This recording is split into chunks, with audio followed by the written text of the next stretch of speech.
विद्यार्थी मित्रों, छेल्ली वखते आपणे एक समीकरण पर आधारित गणतरी जोई हती, जेमां पण आपणे मोल संख्या, दर, एसटीपीए कद, अणु संख्या वगैरेनी गणतरी करेली हती। हवे आजे एनाथी आगळ खूब ज अगत्यनुं रासायणिक गणतरी जेवी के बे करता वधारे क्रमिक समीकरणों आपेला होय तो तेनी स्टोकियोमेट्रिक गणतरी केवी रीते करवी। फरी पाछुं दोहरावी दऊं के अहीं पण मेथड तो एनी ए ज रहेशे। एक समीकरण होय के एक करता वधारे होय, परंतु दरेक वखते गणतरी तो आनी आ ज रहेशे। बे समीकरणमां मोलनी संख्या, बे के वधारे समीकरणमां दळ वगैरेनी संख्याओनी गणतरी आवी शके। हवे अहींया तमे जोशो तो एक मैं उदाहरण आपेलुं छे, बे समीकरणों आपेला छे। प्रारंभमां सल्फर S8 थी शरूआत करीने SO2 वायु बनावेलो छे। प्रथम तबक्कामां बनावेलो SO2 वायु बीजा समीकरणनी अंदर प्रक्रियक तरीके वपराई जाय छे अने एमांथी SO3 बनावेलुं छे। एटले के सल्फर S8 मांथी SO3 बनावेनी प्रक्रियाना बे समीकरणों लखेला छे। तो बे के बे करता वधारे समीकरणों आपेला होय त्यारे पहेलुं ध्यान तमारे कयुं राखवानुं छे ए बतावुं छुं के बे करता वधारे समीकरणों आपेला होय त्यारे बने समीकरणों एकबीजा साथे संपूर्णपणे संतुलित होवा जोईए। अहीं मैं उदाहरण 1 द्वारा S8 मांथी SO2 बनावेनुं संतुलित समीकरण लखेलुं छे। आ 8 SO2 मांथी O2 साथे प्रक्रिया करी अने SO3 बनाववानुं समीकरण आपेलुं छे। विद्यार्थी मित्रों, अहीं ध्यान राखो के सौथी अगत्यनुं काम तमारे कयुं करवानुं छे। तो बे करता वधारे समीकरणों आपेला होय त्यारे हमेशा तमाम समीकरणों एकबीजा साथे संपूर्णपणे संतुलित होवा जोईए ज। एक्जाममां तमने संतुलित करीने न पण आपेला होय, जो संतुलित करीने आपेला छे तो वात अलग छे, न आपेला होय तो दरेक वखते पहेलुं संतुलन जरूरी छे ए याद राखो। दाखला तरीके अहींया जोशो तो राइट प्रथम समीकरणनी अंदर 8 SO2 बनावेला छे अने बीजा समीकरणनी अंदर 2 SO2 वपराय छे। मतलब बंने समीकरणोमां जे की अणु छे ए SO2 छे। तो पहला समीकरणमां रहेला SO2 आनी साथे संतुलित करो अथवा 2 SO2 ने आने साथे संतुलित करो। बे मांथी कोई पण अरसपरस तमे संतुलित करी शकशो। हवे बंनेने समीकरण राखवा माटे जो हूँ आने यथावत राखूं तो मारे અહીંથી संतुलित करवू पड़शे, अथवा 2 SO2 ने हूँ यथावत राखूं तो मारे आ द्वारा संतुलित करवू पड़शे। बंने पैकीनुं मारे संतुलन आ सरळ छे माटे जो आ समग्र समीकरणने हूँ 4 वडे गुणी दऊं तो SO2 નું संतुलन थशे। परिणामे हवे आ जे समीकरण छे ए फरीथी आवुं आवशे। अहींया आवशे 8 SO2, अहींया आवशे 4 O2 अने आ जग्याए थई जशे 8 SO3। तो हवे जोशो तो बंने समीकरणों एकबीजा साथे संपूर्णपणे संतुलित छे। आवुं संतुलन कर्या बाद ज फरी पाछो उपरनो संबंध उपयोग करी अने तमे बनावी शकशो। अहींया पहेलो MCQ पूछेलो छे, बराबर ध्यान आपशो। 10 मोल S8 मांथी SO2 નું STPA कद केटलुं बनशे। तो अहींया सीधे सीधुं आपेलुं छे, तमने मोल संख्या N आपेली छे अने एमांथी तमने कद एटले तमारे आ संबंध लेवो पड़शे। राइट। अच्छा, हवे धारो के समीकरण में आपेलू है तो लास्ट टाइम पर मैं बतावेलू तो 1/1 समीकरण आवे त्यारे हमेशा समतुल्यता जाळवता माटे तेना मोल संख्या होय एने व्यस्त प्रमाण में लई लेवाना।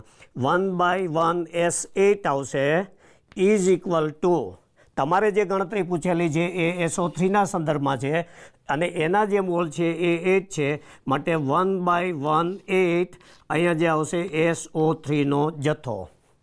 जो आटलू समीकरण तमने लखता आवड़शे तो कोईपण गणतरी झड़पथी बनावी शकशो। अच्छा, हवे S8 छे एना तमने मोल आपेला छे माटे अहींया हूँ लखीश N। अहींया जे छे तमने STPA कद आपेलू छे माटे अहींया आवशे VSTP/22.4 लीटर। आ जे थयुं जे ते जवाब छे एनुं मूलभूत माळखुं बनाव्युं। अच्छा, हवे अहींया 1 નું 1 ज रहेशे।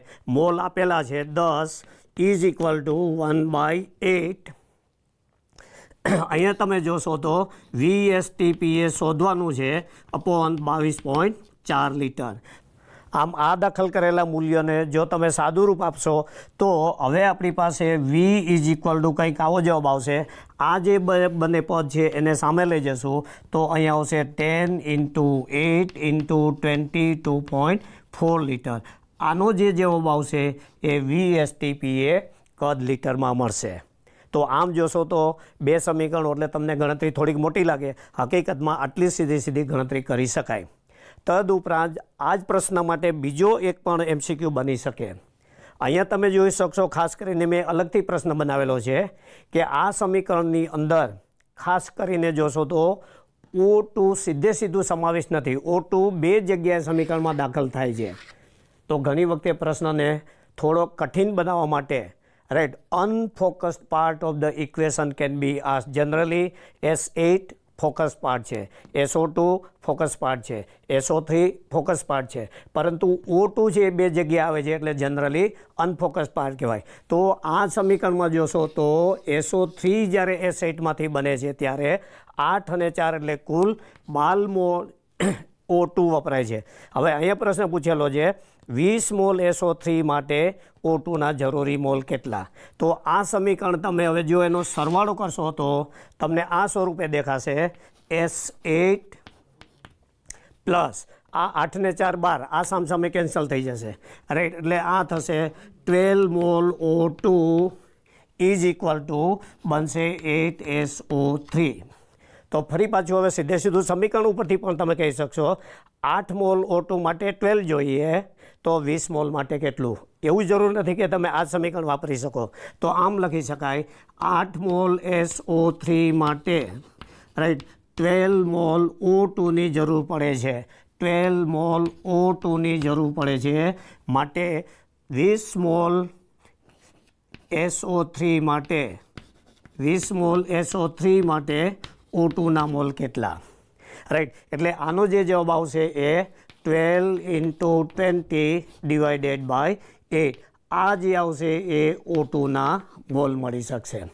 સીધી વાત તો એ છે કે બે સમીકરણો માટે દરેક વખતે એવું ના સ્વીકારો કે અપેક્ષિત ક્વેશ્ચન પૂછે. ઘણી વખતે પ્રશ્નોને કઠિન બનાવવા માટે આવી રીતે પણ આપી શકે.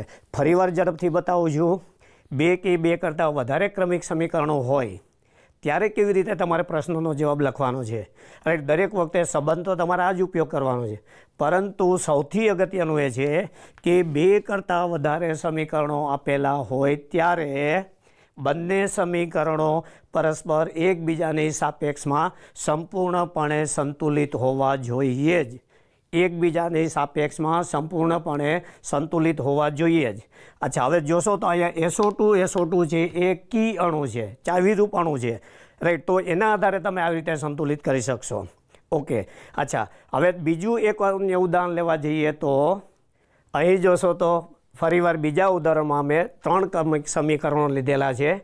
કેલ્શિયમ કાર્બોનેટમાંથી કેલ્શિયમ ઓક્સાઇડ CO2, આ કેલ્શિયમ ઓક્સાઇડનો ઉપયોગ કરીને કાર્બન સાથે પ્રક્રિયા કરીને કેલ્શિયમ કાર્બાઇડ, અને આ કેલ્શિયમ કાર્બાઇડની પાણી સાથે પ્રક્રિયા કરીને એસિટિલિન વાયુ બનેલો છે. તો અહીંયા તમે જોશો તો પ્રારંભિક સંયોજન કેલ્શિયમ કાર્બોનેટ છે, અંતિમ નિપજો એસિટિલિન અને કેલ્શિયમ હાઇડ્રોક્સાઇડ છે. અચ્છા, હવે 3 સમીકરણો જોશો તો સંતુલિત કરવા માટે કેવી રીતે જોવાનું છે તો ખાસ કરીને દરેક તબક્કાની અંદર એક કી મોલેક્યુલ ચાવીરૂપ અણુ પરમાણુ કે સંયોજન હોય જ. તો અહીંયા જોશો તો કેલ્શિયમ ઓક્સાઇડ છે એ ચાવીરૂપ છે, એ અહીંયા વપરાઈ જાય છે. અચ્છા, આ કેલ્શિયમ ઓક્સાઇડમાંથી કેલ્શિયમ કાર્બાઇડ બને છે એટલે બીજા તબક્કાનું કેલ્શિયમ કાર્બાઇડ એ ત્રીજા તબક્કામાં આવી રીતે ચાવીરૂપ બને છે, એ અહીંયા વપરાઈ જાય છે.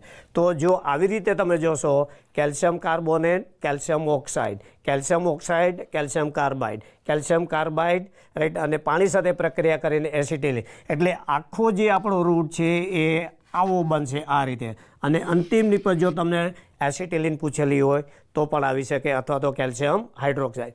હવે જે મેં ચાવીરૂપ સંયોજનો બતાવેલા છે એ તમે જોશો તો કેલ્શિયમ 1 મોલ કેલ્શિયમ છે સંતુલિત છે, કેલ્શિયમ મોલ સંતુલિત છે, કેલ્શિયમ મોલ સંતુલિત છે, કેલ્શિયમ મોલ સંતુલિત છે, કેલ્શિયમ મોલ અહીંયા સંતુલિત છે રાઈટ. અચ્છા, તો હવે આના ઉપરથી તમને એક સવાલ આવો પૂછે કે પ્રારંભમાં 200 ગ્રામ કેલ્શિયમ કાર્બોનેટ વાપરવામાં આવે તો પ્રક્રિયાને અંતે એસટીપીએ ઉત્પન્ન થતા એસિટિલ વાયુનું કદ કેટલું? ફરીવાર વિદ્યાર્થી મિત્રો બતાવી દઉં કે સ્ટોક્યોમેટ્રી ગણતરી આવે એટલે તમારે આનો જ ઉપયોગ કરવાનો છે. તો અહીંયા જે છે એ દળ છે અને અહીંયા જે છે એ કદ છે. તો દળ અને કદ એટલે તમારે આ સંબંધ લેવો પડશે, રાઈટ. એમાં કેલ્શિયમ કાર્બોનેટનું દળ અને એસિટિલ વાયુનું કદ. હવે દળ છે એટલે હવે સીધું મૂકું છું, સંતુલિત સમીકરણમાં એના 1 મોલ છે એટલે અહીંયા આવશે 1/1. પછી કેલ્શિયમ કાર્બોનેટ છે એનું દળ આપેલું છે 200 ગ્રામ, રાઈટ, અપોન એનું આણ્વીય દળ દરેક વખતે આપણે જે ગણતરીથી મેળવીએ છીએ, કેલ્શિયમનું 40, કાર્બનનું 12, ઓક્સિજનનું 16 હિસાબે 48. આવું ગણતરી કરશો તો એ 100 જેટલું આવશે. ધીસ ઇઝ ઇક્વલ ટુ એની સામે તમને જે પૂછેલું જે એસિટિલિન છે અને એસિટિલિનનો જથ્થો જે એસટીપી એ કદમાં લેવાનો છે, રાઈટ. તો ત્યાં આવશે VSTP અપોન 22.4 લીટર અને એની મોલ સંખ્યા છે એ પણ એક જ છે એટલે 1/1. તો હવે તમે સીધું જોશો તો આ જે છે એ 2થી કેન્સલ થઈ જાય છે, સામે 22.4 રહેલું છે. તો આનો જે આન્સર આવશે VSTP ઇઝ ઇક્વલ ટુ, અહીંયા 2 ગુણકમાં રહેલું છે એટલે આન્સર આવશે 44.8 લીટર. તો આ જે પ્રશ્ન આપેલો હતો, ઘણી વખતે થાય 3 સમીકરણોમાંથી જવાબ કેવો લો તો પણ આટલા સેકન્ડની અંદર કે સમયની અંદર પૂરો થાય છે. ઓકે, હવે આ ઉપરાંત ઘણી વખતે એવું પણ બને કે કોઈ એક નિપજને સ્વીકારે ને એમાંથી કોઈ એક પ્રક્રિયકનું પૂછી શકે. તો અહીંયા બીજો પ્રશ્ન મેં મૂકેલો છે, તમે જોશો 260 ગ્રામ એસિટિલિન વાયુ મેળવવા માટે, રાઈટ, પ્રક્રિયામાં વપરાતા H2Oના મોલ કેટલા? તો ફરી પાછું અહીંયા બતાવી દઉં કે H2O છે એ ઓલમોસ્ટ આ સમીકરણોની અંદર અનફોકસ્ડ પાર્ટ છે, right. Calcium carbonate, calcium oxide, calcium carbide, acetylene, આ સંયોજનો તમે જોશો તો એ બધા ફોકસ્ડ પાર્ટ છે, રાઈટ. જ્યારે H2O કાર્બન છે, કાર્બન મોનોક્સાઇડ છે, કાર્બન ડાયોક્સાઇડ છે, કેલ્શિયમ હાઇડ્રોક્સાઇડ છે, એ બધા અનફોકસ્ડ પાર્ટ છે. એટલે કેટલીક વખતે તમને ગૂંચવણ ઊભી કરવા માટે જે ફોકસ્ડ પાર્ટ હોય એને બદલે અનફોકસ્ડ પાર્ટ, સાઇડ ચેનનું આવી રીતે ક્વેશ્ચન, તો અહીંયા મેં એ લેવાનો પ્રયત્ન કરેલો છે. જો આ સમીકરણમાં 260 ગ્રામ એસિટિલિન બનાવવું હોય તો તેના માટે, રાઈટ, H2Oના મોલ કેટલા? તો એ વખતે તમારે આ સમીકરણનો યુઝ કરવો પડશે. તો H2O અને આપણો સંબંધ થશે એસિટિલિન. તો ફરી પાછું બતાવું છું, H2Oના મોલ છે 1/2 સ્ટોક્યોમેટ્રિક મોલ, રાઈટ, અને એના મોલ પૂછેલા છે એટલે હું ત્યાં લખીશ N. This is equal two, સામે એસિટિલિન આપેલું છે, એસિટિલિનનું દળ છે, રાઈટ, એટલે એનું આવશે W/M. 260 ગ્રામ આપેલું છે. એસિટિલિનનું આણ્વીય કાર્બન 12, 24, હાઇડ્રોજન 2 એટલે 26 એટલે આ 10થી કેન્સલ થઈ જશે. Therefore N is equal two, આ સામે જશે ત્યાં 10 પડેલું છે એટલે ધીસ ઇઝ ઇક્વલ ટુ, આ રીતે લઈશું આપણે, એસિટિલિનના 20 મોલ બની શકશે. મોટાભાગની પ્રક્રિયાઓમાં આપણે કી સંયોજનને આધારે ગણતરીઓ કરતા હોય છે, પરંતુ અહીંયા અનફોકસ પાર્ટનો પણ મેં સમાવેશ કરેલો છે. હવે સમજો કે અહીંયા તો મેં સીધું મોલમાં ગણતરી કરેલી છે, મોલને બદલે પેપર સેટ ચાહે તો, રાઈટ, એનું દળ પૂછી શકે, એનું એસટીપી કદ પૂછી શકે, એસિટિલિનની અણુ સંખ્યા કેટલી છે, એ દરેક વખતે એક વખતે તમને મોલ સંખ્યા મળી ગઈ પછી તમે અન્ય ગણતરીમાં જઈ શકશો. તો વિદ્યાર્થી મિત્રો, 2 કે 2 કરતાં વધારે સમીકરણો આપેલા હોય તો સ્ટોક્યોમેટ્રિક ગણતરી કેવી રીતે થાય? અહીંયા 2 સમીકરણો આપીને મેં પ્રયત્ન કરેલો છે, અહીંયા 3 સમીકરણો આપીને પ્રયત્ન કરેલો છે, અને બંને સમીકરણની અંદર એક કી સંયોજન વાપરીને મેં ગણતરી બતાવેલી છે, અને બીજા ઉદાહરણની અંદર અનફોકસ્ડ પાર્ટ ઓફ ધ ઇક્વેશન એની ગણતરી પણ બતાવેલી છે. હવે આ અનુસાર બીજા અન્ય અનેક સમીકરણો પૂછ્યા રાખે, દરેક વખતે ગણતરી એકની એક જ હશે, સ્ટેપ એકના એક જ હશે, પદાર્થના જથ્થો, પદાર્થ પૂછવાની રીત, આમાંથી કોઈ પણ આવી શકે. અચ્છા, આ જે થયું એ 2 સમીકરણોને આધારે કે 3 સમીકરણો આધારે સ્ટોક્યોમેટ્રી. હવે ત્યાર પછીનો આપણો જે અગત્યનો મુદ્દો છે એ, રાઈટ, સંયોજન કેવા પ્રકારના હોય એના ઉપરથી આપણે જઈએ છીએ. ખાસ કરીને, રાઈટ, હવે પછીનો જે બીજો મુદ્દો છે એ આવે છે સંયોજનનું પ્રમાણસૂચક સૂત્ર અને સંયોજનનું અણુસૂત્ર. કેટલીક વખતે આવા સાદા અને સરળ પ્રશ્નો પણ પૂછાતા હોય છે. તો બે પ્રકારના સૂત્રો છે, પ્રમાણસૂચક સૂત્ર અને અણુસૂત્ર. ટૂંકાણમાં જો સમજણ અર્થ કરીએ તો પ્રમાણસૂચક સૂત્ર છે એ શાનું સૂચન કરે છે? જે તે સંયોજન હોય તેમાં રહેલા તત્વોનું સાપેક્ષ પ્રમાણ દર્શાવતા હોય તેવા સૂત્રને પ્રમાણસૂચક સૂત્ર કહે છે. ફરીવાર બતાવી દઉં, આપેલા સંયોજનમાં જે તત્વોનું અથવા આપેલું સંયોજન તેના તત્વોનું સાપેક્ષ પ્રમાણ દર્શાવતું હોય તેને પ્રમાણસૂચક સૂત્ર કહે છે. તેની તુલનામાં બીજું સૂત્ર આવે છે અણુસૂત્ર. એટલે શું? તો કે આપેલા સંયોજનમાં જે તે તત્વોનું ચોક્કસ પ્રમાણ મતલબ fixed amount of element, right, તો એવું જે છે એને ખાસ કરીને રાઈટ અણુસૂત્ર કહે છે. તો પ્રમાણસૂચક સૂત્ર અને અણુસૂત્ર વચ્ચેનો તફાવત આ સાપેક્ષ પ્રમાણ છે, સાપેક્ષ સંખ્યા દર્શાવતું પ્રમાણ છે, આ ચોક્કસ સંખ્યા દર્શાવતું પ્રમાણ છે. વિદ્યાર્થી મિત્રો, આ અનુસંધાનમાં આપણે એક ઉદાહરણ લઈને આગળ જઈએ તો ધારો કે પહેલું ઉદાહરણ આપણે લઈશું ગ્લુકોઝ. ગ્લુકોઝનું અણુસૂત્ર છે C6H12O6. અણુસૂત્રની અંદર ઘટક તત્વોનું પ્રમાણ નિશ્ચિત હોય. જ્યારે ગ્લુકોઝ જ બોલે છે ત્યારે હંમેશા C6H12O6. You can't change the amount of atoms. હવે આ જે અણુસૂત્ર છે રાઈટ, એ અણુસૂત્ર ઉપરથી એનું પ્રમાણસૂચક સૂત્ર કેવી રીતે લેવાનું છે તો થોડુંક બારીકાઈથી જોશો તો આ બધાની અંદર બે કોમન છે, 6 કોમન છે. 6 કોમન લઈ લઈશું તો એમાંથી કાર્બન રહેશે 1 કાર્બન, હાઇડ્રોજન 2 અને ઓક્સિજન 1 આવું રહેશે. અને 6 કોમન લીધેલું હોવાથી રાઈટ અહીંયા જે ગુણક અવયવ છે એને હું આવી રીતે લખી નાખું છું અને પરિણામે આ જે બનશે એ બનશે એનું પ્રમાણસૂચક સૂત્ર. અર્થાત આપેલા સૂત્રમાંથી કોઈ એક ઓછામાં ઓછો લઘુત્તમ અવયવ કોમન કાઢીને જે સાપેક્ષ પ્રમાણ મળે તેને પ્રમાણસૂચક સૂત્ર કહે છે. અહીંયા જે છે એ n બરાબર 6 લેશો, દાખલ કરશો તો તમને અણુસૂત્ર મળશે, અથવા અણુસૂત્રમાંથી n = 6 સામાન્ય લેશો તો તેનું પ્રમાણસૂચક સૂત્ર મળશે. અર્થાત અણુસૂત્રો અને પ્રમાણસૂત્રો એકબીજા સાથે આ સંબંધથી સ્થાપિત થયેલા હોય છે. આમાં જોશો તો કાર્બન અને હાઇડ્રોજન અને ઓક્સિજનનું પ્રમાણ છે એ 1:1 છે.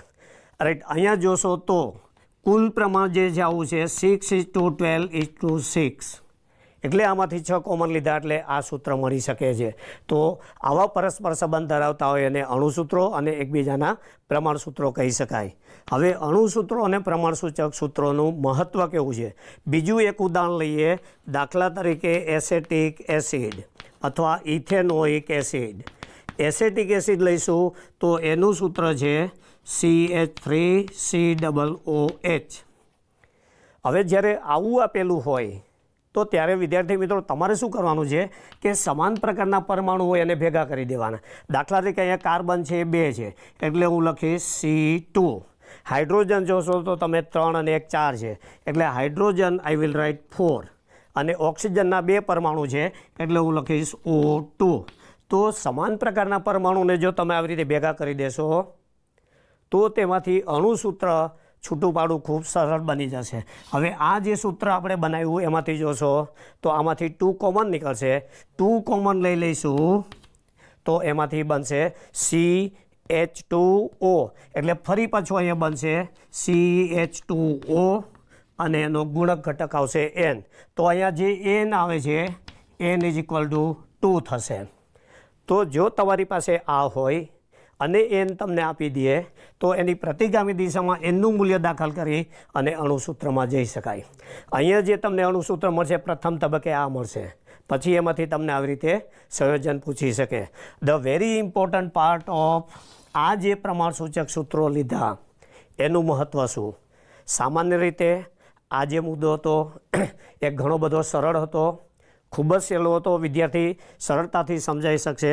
હવે જે આ જે મુદ્દો લીધેલો છે ખાસ કરીને એનું મહત્ત્વ શું? વિદ્યાર્થી મિત્રો ધ્યાન રાખો, આપણે ખૂબ અગત્યના પ્રશ્ન તરફ જઈ રહ્યા છીએ. હવે કેટલીક વખતે એવો પ્રશ્ન પૂછશે કે પ્રમાણસૂચક સૂત્ર ઉપરથી કઈ માહિતી મળી શકે? તો અહીંયા જે હું સંબંધ સ્થાપિત કરું છું, રાઈટ, એ ધ્યાનમાં રાખી લો. જે જુદા જુદા સંયોજનોનું પ્રમાણસૂચક સૂત્ર સમાન હોય, જે જુદા જુદા સંયોજનોનું પ્રમાણસૂચક સૂત્ર સમાન હોય, તે સંયોજનમાં તેમાં રહેલા ઘટક તત્વોનું દળથી જે પ્રમાણ છે એ પ્રમાણ પણ હંમેશા સમાન જ હોય છે. ફરીવાર નિવેદન કરું છું, જે જુદા જુદા સંયોજનોના પ્રમાણસૂચક સૂત્રો સમાન હોય તે તમામ સંયોજનોમાં જે તે ઘટક તત્વોનું દળથી પ્રમાણ પણ હંમેશા સરખું હોય. દાખલા તરીકે ગ્લુકોઝ અને એસિટિક એસિડ તો ભિન્ન ભિન્ન સંયોજનો છે, પરંતુ તેનું પ્રમાણસૂચક સૂત્ર તમે ચેક કરશો તો બંને સમાન છે. એ સંબંધ એ પ્રસ્થાપિત કરેલો છે. આના પરથી એવું કહી શકાય કે ગ્લુકોઝ અને એસિટિક એસિડનું પ્રમાણસૂચક સૂત્ર સમાન હોવાથી ગ્લુકોઝ અને એસિટિક એસિડના અણુમાં આમાં જેટલું કાર્બનનું દળથી પ્રમાણ છે તેટલું જ એસિટિક એસિડના અણુમાં કાર્બનથી દળનું પ્રમાણ સરખું હશે. percentage of carbon by mass in both the compounds will be same. એવી રીતે તમે હાઇડ્રોજનનું ચેક કરશો તો ગ્લુકોઝના અણુમાં હાઇડ્રોજનનું દળથી જેટલું પ્રમાણ છે એટલું જ એસિટિક એસિડમાં હાઇડ્રોજનનું પ્રમાણ હશે. જેટલું પ્રમાણ દળથી ઓક્સિજનનું છે એટલું જ પ્રમાણ એસિટિક એસિડના અણુના દળથી પ્રમાણ સરખું હશે.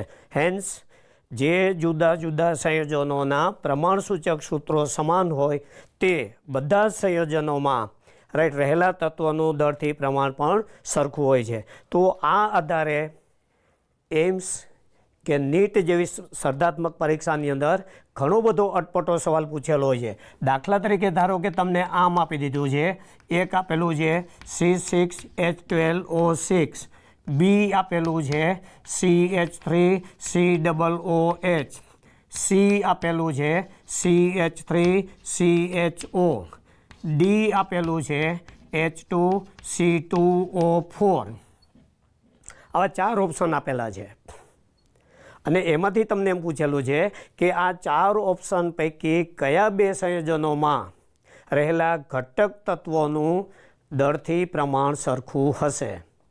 તો આ પ્રશ્ન જોવા જાઓ તો ઘણો બધો કઠિન બને છે, પણ જો તમે આ 4 સંયોજનોને તેના પ્રમાણસૂચક સૂત્રોમાં ફેરવી દેશો તો ઝડપથી જવાબ મળશે. આ જે છે એનું પ્રમાણસૂચક સૂત્ર આવશે CH2O. આમાંથી 6 કોમન લઈ લઈશું. પછી ફરી પાછું જેમ મેં આગળ ચર્ચા કરી એમ એસિટિક એસિડ જ્યારે ભિન્ન ભિન્ન લખેલું હોય તત્વો તો એને ભેગા કરી દો એટલે આમાંથી બનશે C2H4O2. આ હિસાબે એનું પ્રમાણસૂચક સૂત્ર બનશે CH2O. હવે દેખી લો બાકીના સી અને ડી સંયોજનમાં મારી દ્રષ્ટિએ તપાસ કરવાની જરૂર નથી, કારણ કે એ અને બી સંયોજનના પ્રમાણસૂચક સૂત્રો સમાન મળી ગયા. ઘણી વખતે એવું પણ બનતું હોય કે આપને જવાબ મળી ગયા પછી પણ આપણે ખોટી ગણતરીઓ કરતા હોય છે. જો પ્રથમ પ્રયત્નમાં તમને જવાબ મળી જતો હોય તો પછી સી અને ડીમાં એવું વેરિફિકેશન કરવાની જરૂર નથી. અચ્છા, હવે ધારો કે છતાંય તમે વેરીફાઈ કરો છો તો કાર્બનનું બનશે C2, હાઇડ્રોજન બનશે 4 અને ઓક્સિજન બનશે 1. તો આમાંથી કોઈ સામાન્ય લઈ શકાતું નથી, એટલે આનું જે પ્રમાણસૂચક સૂત્ર જે આવશે C2H4O આવી રીતનું જ આવશે, જે તેની સાથે મેચિંગ થતું નથી. આમાંથી જોશો તો 2 કોમન લેશો, 2 કોમન લેશો તો બનશે રાઈટ, પહેલાં કાર્બન આવશે, પછી હાઇડ્રોજન આવશે, O2 આવશે. તો અહીંયા એક તમારી ભૂલ થઈ શકે ઝડપથી, CHO2 અને અહીંયા છે CH2O2 છે, એટલે ક્યારેય એવું ના થઈ જાય. ઘણી વખતે સમજો કે તમારાથી આમ લખાઈ ગયું O2H, એટલે બે આભાસી સૂત્રો જેવું લાગે, પણ પરમાણુ ક્રમિક ચેક કરતો જવાનું, એટલે ક્યારેય ભૂલ પડશે નહીં. તો આ જે સૂત્ર છે રાઈટ, એના પ્રમાણસૂચક સૂત્રો જે એકબીજા સાથે સમાન નથી, માટે આપણો જે જવાબ આવશે એ આવશે નીચે તમને જે કોમ્બિનેશન કરેલું હોય A અને B, B અને C, A અને D, C અને D, આવા અલગ અલગ કોમ્બિનેશન, ઘણી વખતે 3 સંયોજનો પણ કોમ્બિનેશન આપેલા હોય. તો અહીંયા જે જવાબ આવશે એ આપણો આવશે A અને B સંયોજનોમાં રહેલા ઘટક પરમાણુઓના દળથી પ્રમાણ બંનેમાં સમાન હશે. અચ્છા, હવે સમજો કે એમ કહી દીધું કે આને ફરી પાછું એવું પૂછે કે C6H12O6 માં કાર્બનનું દળથી પ્રમાણ 40% છે. ગ્લુકોઝ C6H12O6 માં કાર્બનનું દળથી પ્રમાણ 40% છે. તો એસિટિક એસિડમાં કાર્બનનું દળથી પ્રમાણ કેટલું હશે? તો આ જે પ્રશ્ન બન્યો એ થોડોક ઊંચી કઠિનતાવાળો બને છે, પણ ફરી પાછું આપણે એ જ લઈશું કે જેના પ્રમાણસૂચક સૂત્રો સરખા છે એમાં જે તે તત્વોના દળથી પ્રમાણ પણ સરખા હશે. તો એસિટિક એસિડમાં કાર્બનનું પણ દળથી પ્રમાણ 40% જ આવશે. મતલબ જ્યારે તમને પ્રમાણસૂચક અને અણુસૂચક સૂત્રો પૂછે ત્યારે પ્રાથમિક દ્રષ્ટિએ આવા સહેલા અથવા સરળ પ્રશ્નો પૂછાતા હોય છે. પ્રમાણસૂચક સૂત્ર એટલે આપેલા સંયોજનમાં રહેલા ભિન્ન ભિન્ન તત્વોનું સાપેક્ષ પ્રમાણ. અણુસૂત્ર એટલે આપેલા સંયોજનમાં રહેલા તત્વોનું ચોક્કસ પ્રમાણ, ફિક્સ્ડ પ્રમાણ જે ક્યારે બદલાતું નથી. ઓકે, પછી સાપેક્ષ અથવા તો પ્રમાણસૂચક સૂત્ર છે એ ભિન્ન ભિન્ન સંયોજનો માટે સરખું હોઈ શકે રાઈટ, પણ અણુસૂત્ર છે એ આપેલા ભિન્ન ભિન્ન સંયોજનોમાં સમાન હોઈ શકે નહીં. દાખલા તરીકે ગ્લુકોઝનું અણુસૂત્ર C6H12O6 છે જે ફિક્સ્ડ હોય. પછી એસિટિક એસિડ એનું અણુસૂત્ર છે CH3COOH. આ બંને અણુસૂત્રો જુદા જુદા છે પણ તેનું પ્રમાણસૂચક સૂત્ર સમાન છે. ઝડપથી બોલી જાઓ, પ્રમાણસૂચક સૂત્ર ઉપરથી કઈ માહિતી મળે? તો વન્સ અગેઇન, જે ભિન્ન ભિન્ન સંયોજનોના પ્રમાણસૂચક સૂત્રો સમાન હોય તે તમામ સંયોજનોમાં ઘટક તત્વોનું દળથી પ્રમાણ હંમેશા સરખું હોય. એનાથી ઊંધું તમે વિચારો તો જો ઘટક તત્વોનું દળથી પ્રમાણ સરખું હોય તો તેનું પ્રમાણસૂચક સૂત્ર પણ હંમેશા સમાન હોય. અહીંયા જેમ આપણે ઉદાહરણ લીધું ગ્લુકોઝ અને એસિટિક એસિડ, પ્રમાણસૂચક સૂત્રો સમાન છે તો એમાં ઘટક તત્વોના દળથી પ્રમાણ સરખા હોય. ઘણી વખતે બધા જ તત્વો પૂછવાને બદલે એક આવી રીતનું પણ પૂછી શકે, જેમ અહીંયા મેં કાર્બન પૂછેલું છે એને બદલે તમને હાઇડ્રોજન પણ પૂછ્યું છે. ધારો કે હાઇડ્રોજનનું પ્રમાણ છે એ 6.67% છે ગ્લુકોઝમાં, તો એવું પૂછે કે એસિટિક એસિડમાં કેટલું હશે? તો since empirical formulas R same, સરખા છે, તો આમાં પણ હાઇડ્રોજનનું જે દળ પ્રમાણ છે એ 6 to 67% જ આવશે. તો અણુસૂત્રો અને પ્રમાણસૂચક સૂત્રો પરથી બનતા સામાન્ય અથવા તો સરળ કક્ષાના હેતુલક્ષી પ્રશ્નો આવી રીતે આવી શકતા હોય. અચ્છા, હવે પ્રમાણસૂચક સૂત્રો અને અણુસૂચક સૂત્રોની સામાન્ય માહિતી પ્રાપ્ત કર્યા પછી આનાથી આગળ જઈએ કે અણુસૂચક સૂત્રો અને પ્રમાણસૂચક સૂત્રો એકબીજા સાથે કેવી રીતે સંબંધિત છે રાઈટ. ઓકે, હવે આ સૂત્રો સંબંધિત કરવા માટે હું એક અહીંયા સંબંધ લખું છું. એ સંબંધ છે એ તત્વોનું સાપેક્ષ પ્રમાણ.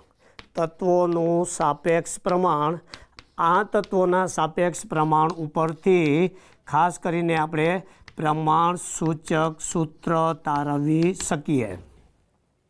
આગળ ચર્ચા કરેલી તે મુજબ જો તમને પ્રમાણસૂચક સૂત્ર મળે તો એનો ગુણક n લખાય અને એના ઉપરથી nના મૂલ્ય ઉપરથી આપને ખાસ કરીને જે તે સંયોજન હોય તેનું અણુસૂચક સૂત્ર મળી શકે. તો ફરી પાછું જો તમે આ 3 સંબંધને સમજવાનો પ્રયત્ન કરશો તો આપેલા પ્રમાણ ઉપરથી પ્રમાણસૂચક સૂત્ર મળે, પ્રમાણસૂચક સૂત્રમાંથી અણુસૂત્રમાં જવું હોય તો હંમેશા ગુણક ઘટક n ની જરૂર પડે છે. કેટલાક સંયોજનો એવા પણ હોય છે કે જેનું પ્રમાણસૂચક સૂત્ર અને અણુસૂત્ર બંને સમાન હોય છે, તો એ વખતે એનનું મૂલ્ય 1 હોય. ઓકે, હવે સમજો કે કોઈ એક સંયોજન તમને આપેલું છે.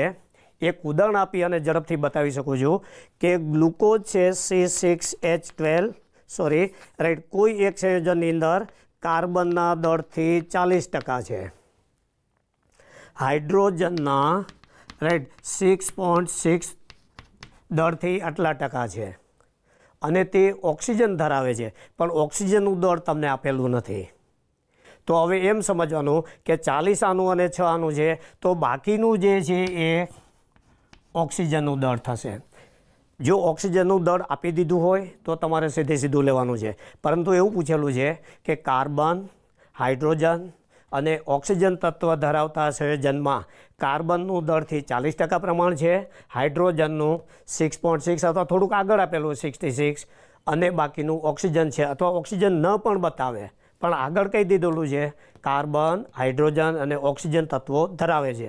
તો આ બંનેનો સરવાળો કર્યા પછી રાઈટ આનું જે આવશે એ આવશે 53.4 સમથિંગ, કે આટલું તમે લઈ શકશો એનું દળથી ટકાવાર પ્રમાણ. હવે આને ઝડપથી લાવવા માટે ફરીવાર બતાવું છું કે ગમે તેવો મોટો પ્રશ્ન હોય તો તમારે 30-40 સેકન્ડની અંદર તો ફિનિશ કરવાનો જ છે. તો એ કરવા માટે તમારી પાસે ચીલાચાલુ વર્ક કે મહેનત ના હોવી જોઈએ, બિલકુલ સ્માર્ટ વર્ક હોવું જોઈએ. તો શું બતાવું છું કે જ્યારે આવા તમને ટકા આપી દીધેલા હોય તો કોઈ પણ માથાકૂટ કર્યા વગર સીધું દાખલા તરીકે કાર્બન છે તો એનું જે છે ટકાથી પ્રમાણ આપેલું છે એને સીધું એના પરમાણુ દળ વડે ભાગાકાર કરી નાખવાનું, એટલે 40/12 એટલે અહીંયા આવશે 3.3. પછી મોટી સંખ્યાઓ આગળ લઈ જવાની જરૂર નથી. અચ્છા, પછી આવે છે હાઇડ્રોજન.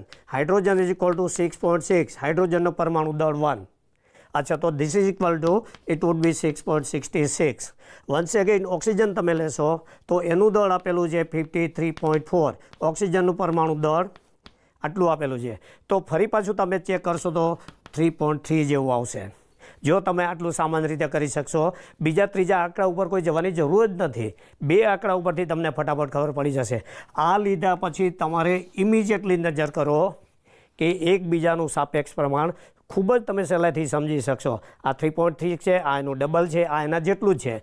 તો કાર્બન હાઇડ્રોજનનું પ્રમાણ તમે જોવા જશો રાઈટ, તો આનું સમજો કે 1 આવે છે, તો એની તુલનામાં આનું 2 આવશે, આનું 1 આવશે. તો પ્રમાણસૂચક સૂત્ર સીધું મળી ગયું. આના ઉપરથી તમે લેવા જશો તો પ્રમાણસૂચક કાર્બન 1, હાઇડ્રોજન 2, ઓક્સિજન 1 અને એનો સહગુણક 1, આ એનો જવાબ આવશે. જે આપણે લાંબી માથાકૂટ કરીએ છીએ આ તમને પ્રશ્નમાં આપેલું જ હોય. અચ્છા, હવે ધારો કે આ પ્રશ્નમાંથી તમારે જવાબ શોધવાનો છે, તો અહીં કલ્પના એવી કરવાની કે 40/12 આવે છે, એટલે લગભગ 3.3 સમથિંગ આવશે. હાઇડ્રોજનનું પરમાણુ દળ એક જ છે, તો એનું જે પ્રમાણ આપેલું હોય સીધું એનું પ્રમાણ થઈ જાય 6.6 જ આવશે. ઓક્સિજનનું 16 છે, એટલે કાલ્પનિક રીતે તમે ગણતરી કરશો તો 53.4/16 લગભગ 3.3 સમથિંગ આવશે. તો હવે બીજો મુદ્દો એવો વિચારો કે આ 3.3 છે, આ 6.6 છે, આ 3.3 છે.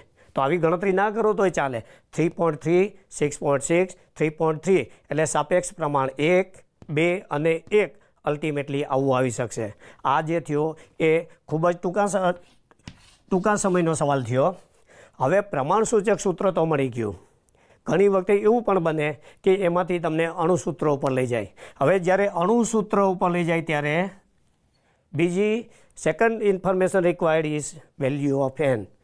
પૂર્ણાંક મૂળનું જો મૂલ્ય તમને n મળે તો જ તમે એના અણુસૂત્રમાં જઈ શકો. હવે ઘણી વખતે એવું પણ બનશે કે એક સંભાવના એવી છે કે તમને એમાં કહી દીધેલું છે કે n બરાબર 6 છે. તો જો n બરાબર 6 મૂકશો રાઈટ, તો આ જગ્યાએ જે જવાબ આવશે CH2ON 6 મૂકતા એનું જે પ્રમાણ છે આવશે C6H12O6 આવશે. પરંતુ ધારો કે એમ કીધું કે n = 2 છે, તો n = 2 દાખલ કરશો તો એ રીતે પણ બીજો જવાબ મળી શકશે. મતલબ એનના મૂલ્યો સીધા આપીને પણ તમને અણુસૂત્ર પૂછી શકે.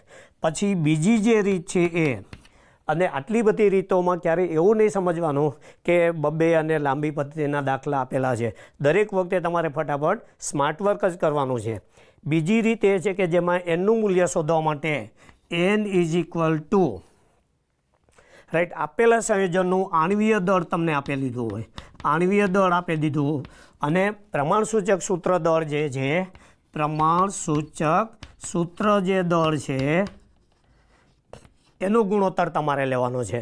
ધારો કે એવું કહી દીધું છે કે આ સૂત્રની અંદર આણ્વીય દળ 180 છે, 180.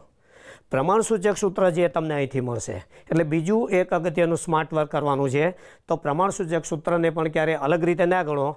કાર્બન 12, હાઇડ્રોજન 2 એટલે 14, ઓક્સિજન 16, રાઈટ. તો 12 + 2 14 + 60, ઓક્સિજન 60, રાઈટ. ઓકે, એટલે આવશે 30. 30 તમે લેવા જશો તો એ હિસાબે એનનું મૂલ્ય આવશે 6.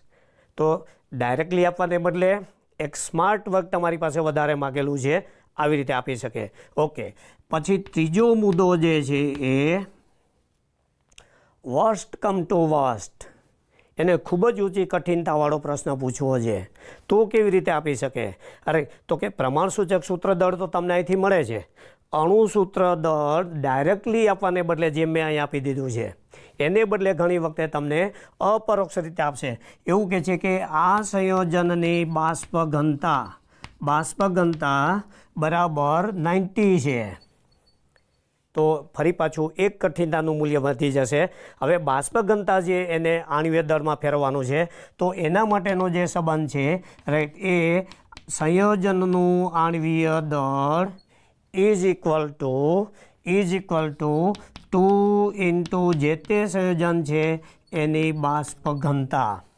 તો આ હિસાબે તમે બાષ્પ ઘનતાનું મૂલ્ય 2 * 90 દાખલ કરશો તો એ હિસાબે 180 આવશે, રાઈટ.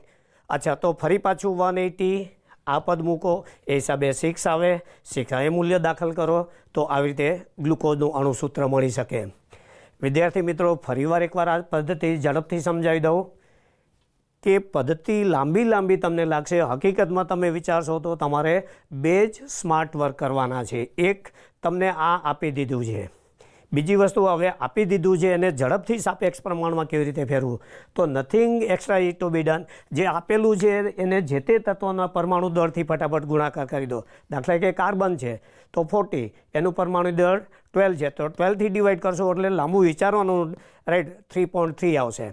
હાઇડ્રોજનમાં ક્યારે ગણતરી કરવાની જ નહીં, પરમાણુ દળ 1 છે એટલે 66 / 1 મૂકશો તો એનો આન્સર એનો એ જ રહેશે. ઓક્સિજન છે એનું 16 છે એટલે નિયરલી તમે જોશો તો 3 થી ભાગાકાર થશે. 3 થી આવે એટલે તમારે સીધું આવી રીતે લઈ લો. હવે આ જોતાં તમને એટલો તો ખ્યાલ આવવો જોઈએ કે રિલેટિવ પ્રપોર્શન છે 1:2:1, 1:2:1, એટલે આ તો મેં અત્યારે લખેલું છે, રાઈટ. ઓકે, અચ્છા, એને બદલે સીધું તમે આવી રીતે લખી શકશો CH2ON. જો પ્રશ્ન સરળ બનાવવાનો હશે તો એ અહીં આવીને અટકી જશે. The correct empirical formula based on, આના ઉપરથી કેવું અણુસૂત્ર આવી શકે? એક આવું આપે, પછી C2H2 O2 ને બદલી અને આવું લાવી શકે. હવે એવું પૂછે કે આ પ્રમાણસૂચક સૂત્ર મળ્યું એને અણુસૂત્રમાં ફેરવવાનું છે, તો જો એને સરળ બનાવવું તો સીધું એમ કહી દેશે કે આ પ્રમાણસૂચક સૂત્રમાં એનનું મૂલ્ય 6 છે. 6 તમે મૂકી દેશો એટલે સીધું આવી રીતે આવશે. અથવા બની શકે એવું કે એને બદલે n = 2 પણ આપે. n = 2 દાખલ કરશો તો બીજું સ્વરૂપ આવશે C2H4O. અચ્છા, હવે સમજો કે તમને C2H4O2 આવું આપી દીધું, તો C2H4O આવું આપે ત્યારે જો એને પ્રશ્ન થોડો કઠિન બનાવવાનો હશે તો એવું પણ પૂછી શકે કે તેમાંથી મળતું કાર્બોક્સિલિક એસિડનું આયુપેક નેમ કયું? તેમાંથી બનતા કાર્બોક્સિલિક એસિડનું આયુપેક નેમ કયું? અચ્છા, તો હવે તમે શું કરશો તો કે આમાં ગૂંચવાડે ચડશો. હકીકતમાં એટલું જ જોવાનું છે કે O2 છે એટલે કાર્બોક્સિલિક એસિડમાં જતો રહ્યો, કોઈ એક્સ્ટ્રા O2 રહેતા નથી. માત્ર એટલું જ ચેક કરો. હવે સીધા કાર્બનની સંખ્યા 2 છે એટલે બીજું તમારે વિચારવાનું જ નથી, સીધું એટલું લેવાનું છે. 1 કાર્બનવાળો એસિડ હોય તો મિથેનોઇક એસિડ કહેવાય, 2 કાર્બનવાળો એસિડ છે તો ઇથેનોઇક એસિડ. એટલે આ જે સંયોજન છે એનું સંભવિત નામ આવશે એ ઇથેનોઇક એસિડ આવશે. આવું પણ પૂછી શકે. પછી બાકીના અન્ય 3 ઓપ્શન આપેલા છે એ ઇથેનોઇક એસિડ કરતાં બિલકુલ ભિન્ન હશે. એટલે કોઈ પણ સંજોગોમાં તમને ડાઉટ જાય એવું આવશે જ નહીં. એટલે માત્ર એટલું જ ચેક કરો કે O2 છે એટલે બંને ઓક્સિજન કાર્બોક્સિલિક એસિડમાં જતા રહ્યા, એટલે બીજું કોઈ વિચારવાનું નથી. પછી 2 કાર્બનવાળું છે તો 2 કાર્બનવાળા એસિડને ઇથેનોઇક એસિડ કહેવાય. પછી બીજું જે તમને આપેલું હોય એ રાઈટ, ખાસ કરીને આલ્ડીહાઇડ, તો આલ્ડીહાઇડમાં એક જ ઓક્સિજનની જરૂર પડે, આલ્કોહોલમાં એક જ ઓક્સિજનની જરૂર પડે, ઇથરમાં એક જ ઓક્સિજનની જરૂર પડે. પછી એવું બની શકે કે 2 કાર્બન છે એને બદલે 3 કાર્બન આપી દઈએ, રાઈટ, અને પરિણામે 4 સંભવિત ઓપ્શનમાંથી એક ઓપ્શન છે એ ક્લિયરલી આપેલો હોય. ઓકે, અચ્છા, હવે ફરી પાછી મૂળ વત્તા ઉપર આવીએ તો એને થોડો કઠિન બનાવવાનો હોય તો એનું મૂલ્ય ગણતરીથી મેળવવું પડે. આ ગણતરીની અંદર આણ્વીય દળ છેદમાં પ્રમાણસૂચક સૂત્ર દળ વાપરો. પ્રમાણસૂચક સૂત્ર દળ તમને અહીંથી મળશે. આણ્વીય દળ સીધું આપી દીધેલું હોય. ધારો કે આ કેસની અંદર 180 છે તો આવો ભાગાકાર કરશો તો તમને ગુણક મૂલ્ય 6 મળશે. એ દાખલ કરશો એટલે તમને અણુસૂત્ર મળશે. કેટલીક વખતે આણ્વીય દળ પ્રત્યક્ષ સીધું આપવાને બદલે અન્ય સ્વરૂપે પણ સરખામણી સ્વરૂપે આપે. દાખલા તરીકે બાષ્પઘનતાના સ્વરૂપમાં કીધું કે ગ્લુકોઝની બાષ્પઘનતા 90 છે તો રાઈટ, તેનું આણ્વીય દળ અને કેવી રીતનું આવે તો આણ્વીય દળ ઇઝ ઇક્વલ ટુ આવો એક સંબંધ પ્રસ્થાપિત કરેલો છે. એના આધારે તમને 180 મળે. એ 180 તમે અહીંયા દાખલ કરશો તો એ આધારે તમને ગ્લુકોઝનું અણુસૂત્ર મળી શકશે. તો આ એક રીત ફરીવાર વારંવાર પ્રેક્ટિસ કરો, જોઈ લો. હવે અન્ય સ્વરૂપની અંદર બીજું કશું જ નથી હોતું. કાર્બન, હાઇડ્રોજન, ઓક્સિજન એના તત્વો બદલે, એનું ઘટક પ્રમાણ બદલે, અણુસૂચક સૂત્ર બદલાય. યસ, સાથે એ પણ કહી દઉં કે એવું જરૂરી નથી કે સાપેક્ષ પ્રમાણસૂચક સૂત્રના કાર્બનિક સંયોજનનું હોય, બરાબર છે, રાઈટ. આવા પ્રમાણસૂચક સૂત્ર અને અણુસૂત્રો અકાર્બનિક સંયોજનોની અંદર પણ હોઈ શકે છે. દાખલા તરીકે ધારો કે તમને એક આ ઉદાહરણ આપું છું. યસ, H2S2O8 આવું એક કોઈ અકાર્બનિક એસિડ કે સંયોજન આપી દીધું છે. તો એવું પૂછે કે આ સંયોજનનું અણુસૂત્ર પરથી એનું પ્રમાણસૂચક સૂત્ર કેટલું, તો સીધા જોઈ શકશો કે આમાંથી 2 કોમન છે, માટે એનું સૂત્ર આવશે HSO4 અને મલ્ટિપલ આવશે 2. એટલે જો અહીંયા 2 કોમન લઈ લેશો તો તમને પ્રમાણસૂચક સૂત્ર મળશે, અથવા તો એનું મૂલ્ય 2 દાખલ કરશો તો તમને તેનું અણુસૂત્ર મળશે. તેવી રીતે બીજું એક અગત્યનું સંયોજન આપણી પાસે છે Na6P6O18. ડિટર્જન્ટમાં વપરાતો એક અગત્યનો ઘટક છે. આ સંયોજન તમે જોશો તો ફરી પાછું આમાંથી પણ 6 કોમન નીકળે છે, એટલે એમાંથી આવશે 6 કોમન લઈ લઈશું તો Na, P અને O3 અને N ઇઝ ઇક્વલ ટુ અહીંયા આવશે 6. જો N ઇઝ ઇક્વલ ટુ 6 દાખલ કરશો તો તમને એનું અણુસૂત્ર મળશે. એટલે ઇટ ઇઝ નોટ નેસેસરી કે દરેક વખતે તમને કાર્બનિક સંયોજન આપે, તમને અકાર્બનિક સંયોજન પણ આપે. તો અકાર્બનિક સંયોજનો જે મેં આપેલું હોય, અને ધારો કે આમાં હું તમને હાઇડ્રોજનના દરથી ટકા આપી દઉં, સલ્ફરના દરથી ટકા આપી દઉં, ઓક્સિજનના દરથી ટકા આપી દઉં, તો આ મુજબ તમે એનું પ્રમાણસૂચક સૂત્ર તારવી શકો. પછી આણ્વીય દળ આપી દઉં તો અકાર્બનિકનું અણુસૂત્ર પણ મળી શકે. ફરીવાર ધ્યાન રાખી લો કે દરેક વખતે પદ્ધતિ એકની એક જ રહેશે. માત્ર આટલું જ તમારે સ્માર્ટ વર્ક કરવાનું છે. એક વખત આ મળી ગયું પછી બાકીનું ફટાફટ તમે પૂરું કરી શકશો. ધારો કે કેટલીક વખતે એવું બન્યું કે આ કેલ્ક્યુલેશન છે, રાઈટ, 40 સેકન્ડ, 50 સેકન્ડ, 60 સેકન્ડ કરતાં થોડીક વધી જાય છે, એને બદલે તમારે 70 સેકન્ડ કે 80 સેકન્ડ થાય છે, તો એના પછીના સવાલની અંદર ઓટોમેટિકલી એટલો નાનો પ્રશ્ન હશે જ કે સામે તમારો સમય છે એ કોમ્પેન્સેટ થઈ જશે. ઓકે, હવે આ ડિસ્કસ કર્યા પછી, રાઈટ, એના પછીનો બીજો એક સવાલ અગત્યનો છે. એ તમને કેવી રીતે પૂછે છે તો એ પ્રશ્નની અંદર, રાઈટ, જોઈશું તો આપેલા સંયોજનની અંદર જે તે ઘટક તત્વો છે એનું દળથી ટકાવાર પ્રમાણ, દળથી ટકાવાર પ્રમાણ એટલે પર્સન્ટેજ W/W આવી રીતે પૂછાતું હોય. એક જ તત્વનું પૂછાય અથવા અન્ય તત્વનું પણ પૂછાય. આ જે છે ખૂબ જ નાનો પ્રશ્ન છે, ખૂબ જ સરળ પ્રશ્ન છે, છતાં પણ જરૂરી છે. હવે કોઈપણ તત્વનું દળથી ટકાવાર પ્રમાણ શોધવા માટે બરાબર કઈ પ્રોસેસ તમારે કરવાની છે? તો પહેલી વસ્તુ એ કે કોઈપણ તત્વનું દળથી ટકાવાર પ્રમાણ એટલે કે આપેલા સંયોજનમાં જે તત્વ છે રાઈટ તેનું જે તે તત્વનું કુલ દળ, સમાવિષ્ટ કુલ દળ રાઈટ અપોન આપેલું જે સંયોજન છે એ સંયોજનનું કુલ દળ રાઈટ. અચ્છા, હવે જો આટલું જ તમે લેવા જશો તો પણ એક ગાણિતિક રાશિ બને છે. કુલ દળ છેદમાં સંયોજનનું, આપેલા તત્વનું કુલ દળ છેદમાં સંયોજનનું કુલ દળ. તો આ આધારે તમને જે મળશે વિદ્યાર્થી મિત્રો એ તમને બતાવું છું. It is nothing else but એ જે મળશે એ તમને દળ અંશ મળશે, માસ ફ્રેક્શન રાઈટ. તો કોઈપણનો અંશ મેળવવો હોય તો એના માટે તમારે શું કરવાનું? તો આવું બોલું છું, આપેલા ઘટકનું કુલ દળ છેદમાં પદાર્થનું કુલ દળ એટલે જે તે ઘટક હશે એનો દળ અંશ મળશે. કદ અંશ જોઈતો હોય તો આપેલા ઘટકનું સમાવિષ્ટ કદ છેદમાં કુલ દળ તો તમને કદ અંશ મળશે. મોલ અંશ આપેલા ઘટકના કુલ મોલ છેદમાં કુલ મોલ તો તમને મોલ અંશ મળશે. મતલબ અહીંયા હું કોના ઉપર ભાર આપું છું? અંશ શબ્દ આપું છું. જો તમારે દળ અંશ જોઈતો હોય તો ઇન્ડિવિડ્યુઅલ માસ અપોન ટોટલ માસ તો તમને દળ અંશ મળશે. અચ્છા, મોલ અંશ જોઈતો હોય તો ઇન્ડિવિડ્યુઅલ મોલ, પોતાના સ્વતંત્ર મોલ છેદમાં કુલ મોલ તો તમને દળ મોલ અંશ મળશે. કદ અંશ જોઈતું હોય તો આપેલા ઘટકનું કુલ દળ રાઈટ છેદમાં કુલ દળ તો એ તમને વોલ્યુમ ફ્રેક્શન મળશે.